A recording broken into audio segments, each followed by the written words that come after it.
saya Dr. Salma SPA dan saya Dr. Desti SPA. ya dalam bincang Dr. Desti dan Salma. Jadi saya mau ingetin Mams dulu di rumah. Mams, jangan lupa like, subscribe, share, dan komen channel kita ini ya Mams. Oke, Dr. Desti kita melanjutkan bincang-bincang kita yang kemarin ya, karena ini season MPASI. Jadi selama 4 episode ke depan kita akan mengupas tuntas semuanya mengenai MPASI. Betul sekali dokter. Iya.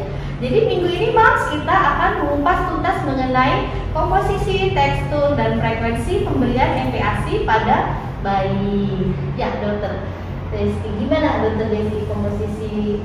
Oke. Jadi dokter Salma ya, kita tahu ya bahwa usia anak itu kan berbeda-beda ya. Jadi tentunya komposisi dan tekstur itu akan menyesuaikan dengan tumbuh kembang anak. Kita akan bedakan yang pertama usia 6 sampai 9 bulan, kemudian 9 sampai 12 bulan, dan di atas 1 tahun atau sampai dengan 1-2 tahun. Jadi kita bagi menjadi 3 kelompok ya Mams ya. Yang kelompok yang pertama itu adalah anak usia 6 bulan sampai 9 bulan. Itu pada awal-awal pemberian MPASI, masa-masa peralihan ya Dokter Desti ya. Jadi untuk anak usia 6 sampai 9 bulan teksturnya halus, jadi itu bisa dalam bentuk puree ya, atau bubur kental yang di blender. Iya, di blender disaring, yang jelas komposisinya halus ya dokter. Halus banget, jadi hanya lebih kental sedikit daripada susu ya. Iya, begitu, seperti itu. Jadi itu teksturnya. Kemudian untuk komposisinya itu harus mengandung 4 bintang. Iya, istilahnya dengar ya, yang lebih populer 4 bintang ya dokter Salma. Iya. 4 bintang itu apa aja tuh dok? Pertama ada karbohidrat, yang kedua ada protein hewani, protein nabati, artinya kemudian sisanya ya vitamin dan mineral tadi ya. Jadi mungkin Mams bertanya nih, lemak posisinya di mana tuh dokter? Lemak? Ya, lemak itu bagian dari makronutrien tadi ya. Jadi lemak itu sangat diperlukan untuk bayi karena lemak kita tahu tinggi akan energi atau kalori. Jadi pada bayi-bayi terutama yang mungkin asupannya tidak terlalu banyak, lemak itu memberikan peranan yang sangat penting meningkatkan kalori pada bayi. Jadi penting juga ya dokter Salma ya. Kalau orang dewasa kan menghindari lemak ya. Kalau pada anak malah sangat dibutuhkan. Iya. Terutama lemak asam, lemak tak jenuh ganda namanya Iya, ya. betul. Penting sekali untuk perkembangan otak si bayi. Asam lemak baik istilahnya ya. Kalau Mams sering dengar ada lemak jahat, ada lemak baik. Kita perlu lemak baik untuk perkembangan otak si bayi, karena komposisi otak itu kan memang terbuat dari lemak ya dokter Desti. Iya. Jadi pada protein hewani itu contohnya daging, ayam, daging merah maksud saya tadi ya, ayam, telur, ikan.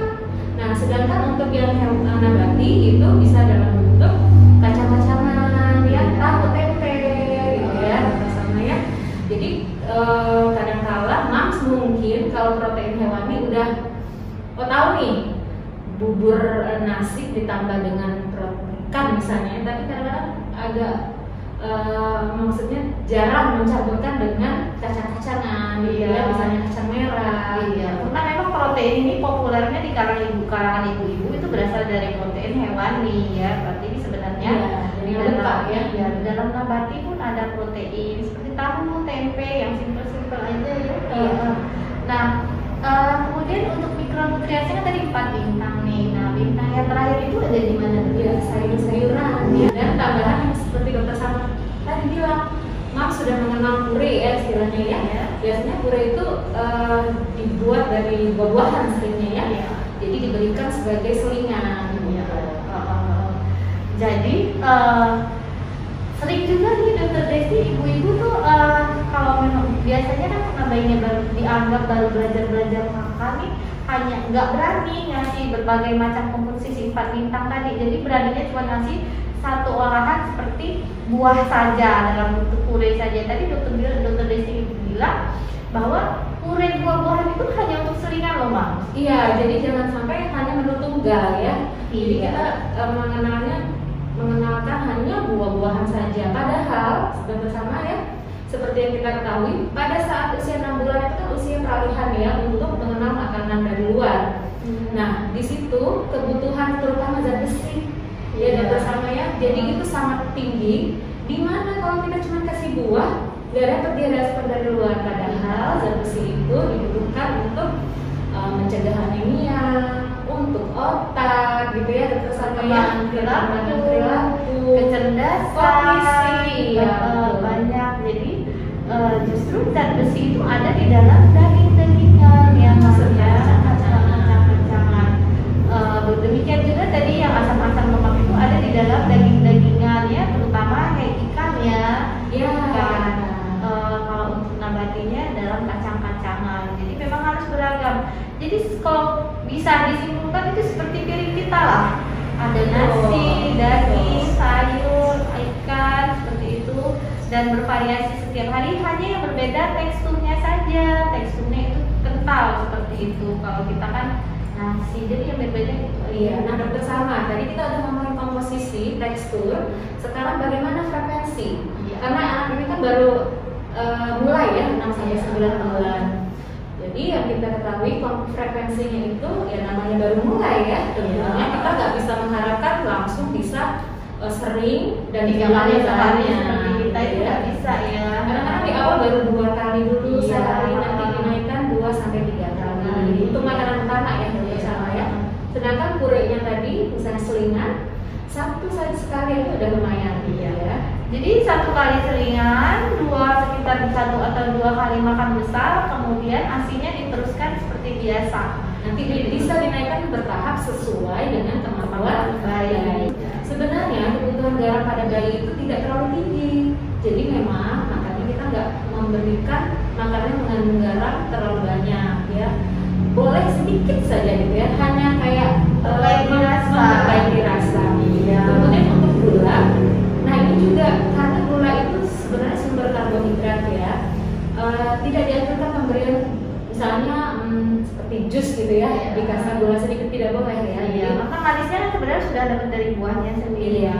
Kalau makan bubur juga manis-manisnya sudah ada dari nasinya, itu sudah ada seperti itu ya. Jadi tebel-tebel nanti karbonnya ya, kalorinya yang berlebih ya. Jadi gula tidak dianjurkan ya dokter. Tapi kalau garam hanya untuk memperbaiki rasa ya, supaya nggak terlalu bisa dimakan lah ya, untuk memperbaiki rasa saja, sedikit saja boleh ya. Tapi kalau penyedap rasa nggak boleh ya Mams ya. Iya, nggak boleh. Kemudian kalau bumbu-bumbu, ini kalau bawang merah bawang putih juga sedikit saja ya. Sekarang untuk usia Selanjutnya 9 bulan 9 sampai 12 12 bulan bulan. kita bahas komposisi dan teksturnya ya. Tentunya bayi mulai beradaptasi dengan baik dengan pemberian makan, jadi teksturnya akan lebih kasar atau seperti nasi tim ya istilahnya dokter Salma ya. Seperti kita makan bubur ayam.